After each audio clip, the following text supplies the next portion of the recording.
Hello and welcome to Zero Cool Gaming and today's gaming review. Today we'll be reviewing Darksiders 3. I believe this is the newest game I own, and I like games that are story driven.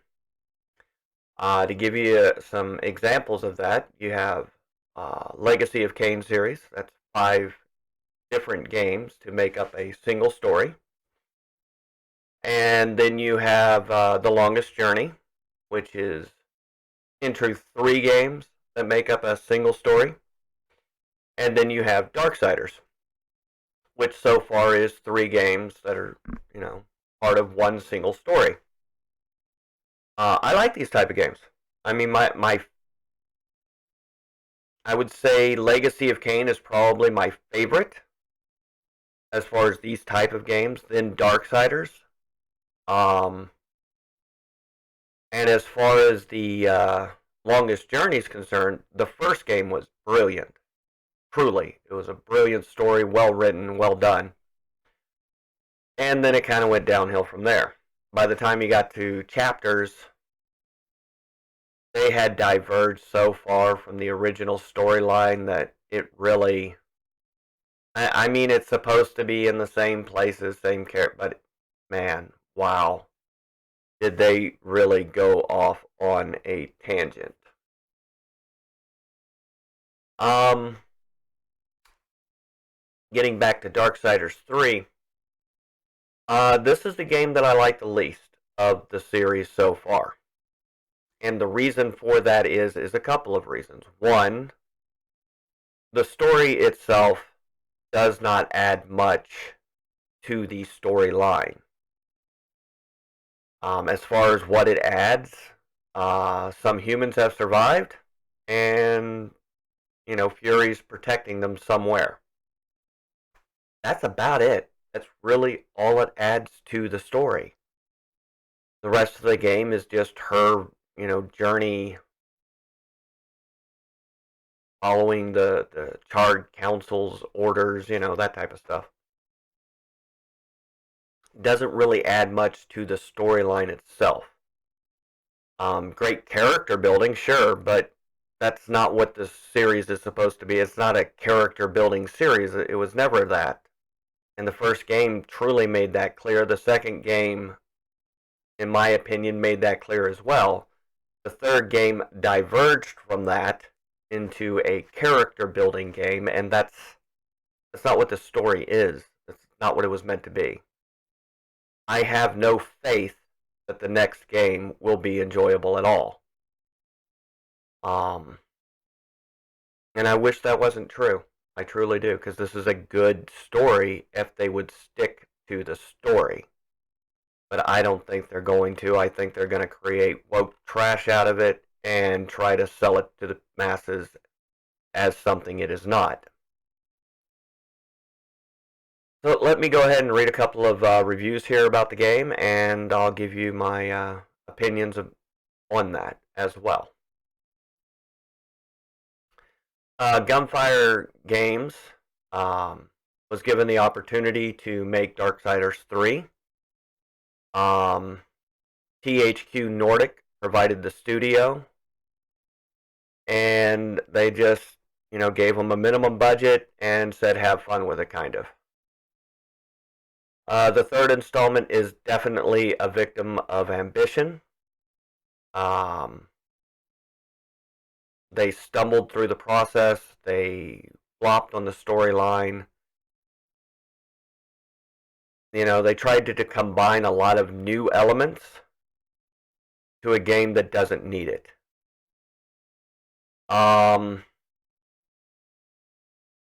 It has a lot of flaws as a result. It's not that it's a bad game. The game itself isn't bad. It's just that it doesn't feel like it's doing what it needs to do, which is tell a story.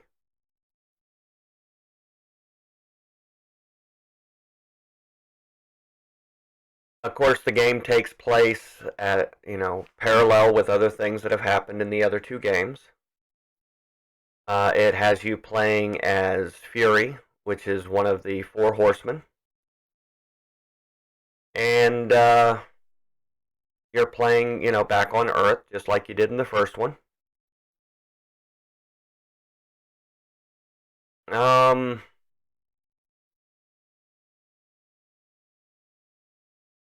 One of the problems with this game is that yeah, they went away from having dungeons themed around the different types of enemies. Um, they just kind of stuffed everything inside of different skyscrapers and abandoned places, dilapidated buildings, this type of stuff. That there was no real rhyme or reason for any of it. It's a beautiful game. I'll give them that. One of the other things that I liked and disliked with the first game, you were given several different abilities as you traveled through the game, and you gained new abilities, and you could purchase abilities, things to this effect. It gave you different ways to play the game. I've seen power builds where people just use, attack magics and things of this effect to beat the game, and it works that way. With me personally, I built a defense build where I could take a bunch of damage and just kind of brute force my way through the harder boss battles, um, or mini boss battles, I should say, and that worked for me. It gave me options, and I like that. The second game kind of I didn't like the loot box system, is what I call it, where you're getting random stuff. I've never been a fan of that. I prefer more like what the third one did, where everything that you got was a benefit and added on what you already had. Where the second game, that wasn't necessarily what was going to happen. It was more of a random loot box system, and like I said, I've never been a fan of that type of loot system in that respect. But they did try to kind of, change that up a little bit in the second one with giving you weapons that could eat other weapons. But I don't know. It's just not my preferred style of gathering stuff. Plus, you had limited inventory, and that really uh, disturbed me even more in that respect because I couldn't just gather everything I wanted until I wanted to level something up. I had to level stuff up periodically throughout the entire game because I ran out of inventory space.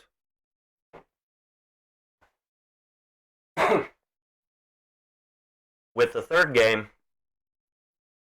that's not really an issue, and that's actually, like I said, one of the good parts about this third game is that they moved away from the random loot box system. The downfall to it was that they turned it from a story based game into a character building game, and that's, to me, is not what this series is about. If they had started this series that way, and this was the third installment of that type of storyline, it wouldn't have bothered me. But that's not how they started this game. This game was started with a story where you were shown essentially the end of the story, or close to, and then the rest of it is you seeing how it got to that point. And the third game really uh, took a left turn in that respect. Um, and I blame the woke crowd for that. Absolutely, this was definitely influenced by their insanity. Um, Whoever they have working for them or in their management that decided this was the way this should go, uh, yeah, they've lost me as a customer. And I am a customer. I have 3 copies of Darksiders, the original one. I have the original Darksiders. I have the War Master edition, and then I have the one for the PlayStation. Darksiders 2, same thing. I have the original PC. Then I have the, I'm going to have to look at the actual game, but there's an upgraded addition to that. I don't have it right here in front of me. But they came out with another upgraded edition of it, like the War Master edition for the first one, and I got that, and then I've got the PlayStation version. Darksiders 3, the only one that I have, is the PC version, and I will not buy the other two. I don't even know if they have another two. It did not intrigue me enough to make that something that I wanted. I played through the game once, and that's probably all I will ever play through it. Darksiders, the original one, I played through 3 different times with all 3 different games. Same thing with Darksiders 2. I played through it 3 different times with all 3 different games. And it's not like I was doing it because I wanted to see if there were any differences or things like that. No, that's not really why. I wanted to see if the PlayStation version ran as well as the PC version, and of course they don't, but regardless, it was still playable, it was still enjoyable. So truly, I didn't have a problem with that aspect of it. Of course, the graphics were a little lower on the PlayStation, and I do like my graphics. I mean, I like playing games at 2K. Even though today I can't record them at that. Well, it's not that I can't. I won't record them at that because it takes up too much space. Um, so basically,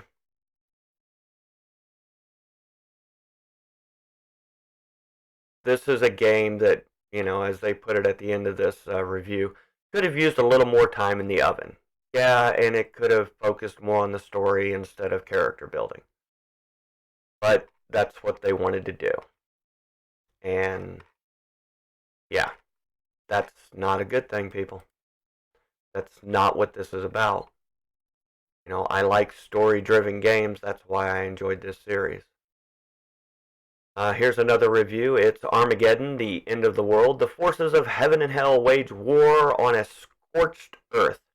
You must traverse this blasted landscape as one of the 4 horsemen of the apocalypse in order to defeat powerful foes and uncover a sinister conspiracy. It's a setup that is as awesome as in 2018 as it was in 2010 when the first Darksiders game rolled onto the scene. Though many of the details have changed for the third entry, it is still a post-apocalyptic franchise. In Darksiders 3, you play as Fury, one of the universe's 4 horsemen. Because the original horsemen of biblical mythology are often named War, Death, Pestilence, and Famine. Whereas in Darksiders, it's War, Death, Fury, and Strife. And where the biblical allegory exists largely to make us reflect on our lives in contemplation, Darksiders exists to be, fun.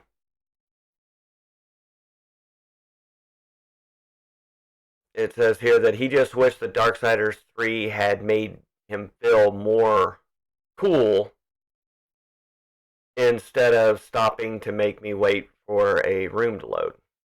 I'm guessing he played this on the PlayStation. Yes, he played this on the PS4.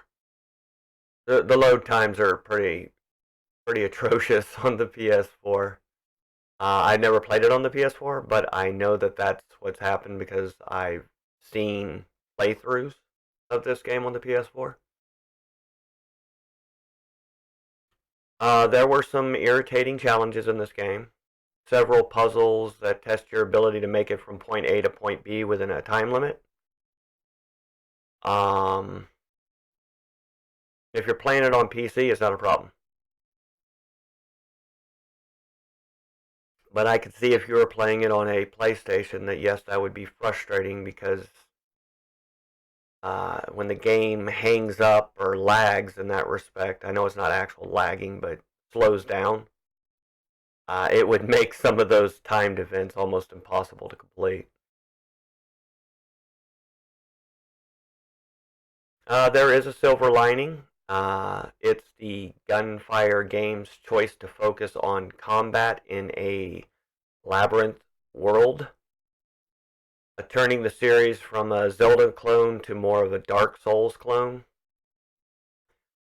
And they think that it was a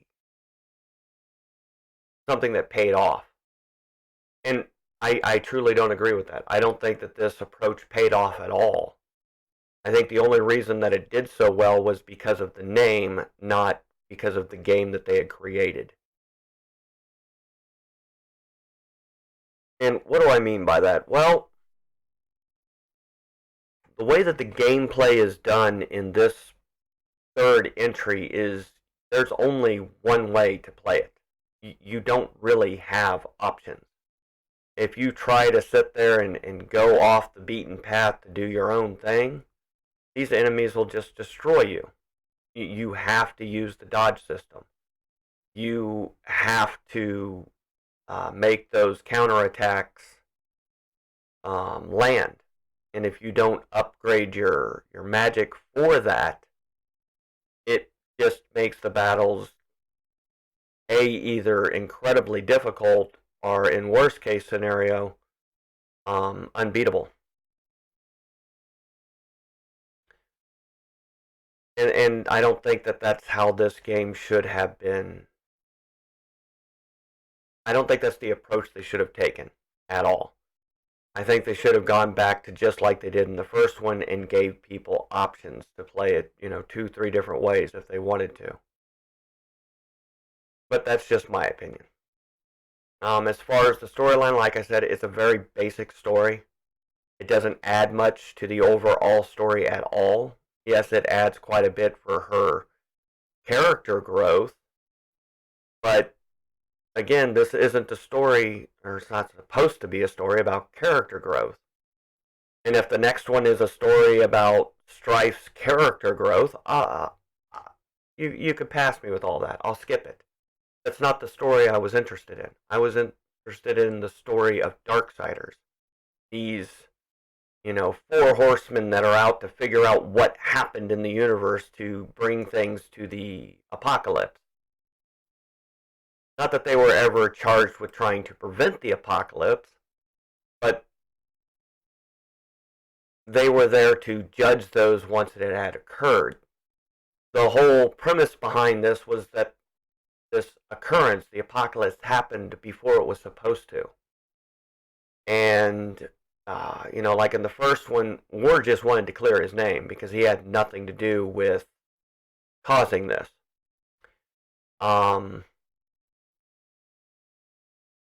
In the second game,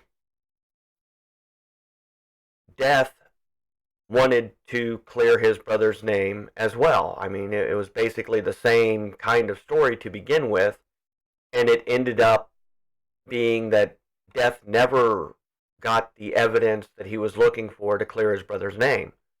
But what he did get was the ability to bring humanity back.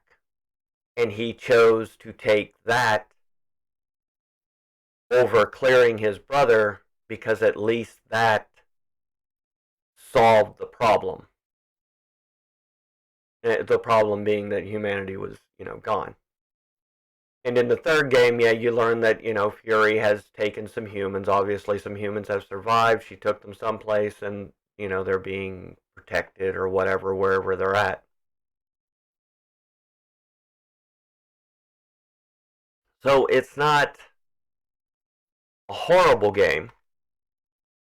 It just doesn't do much for the actual story of Darksiders.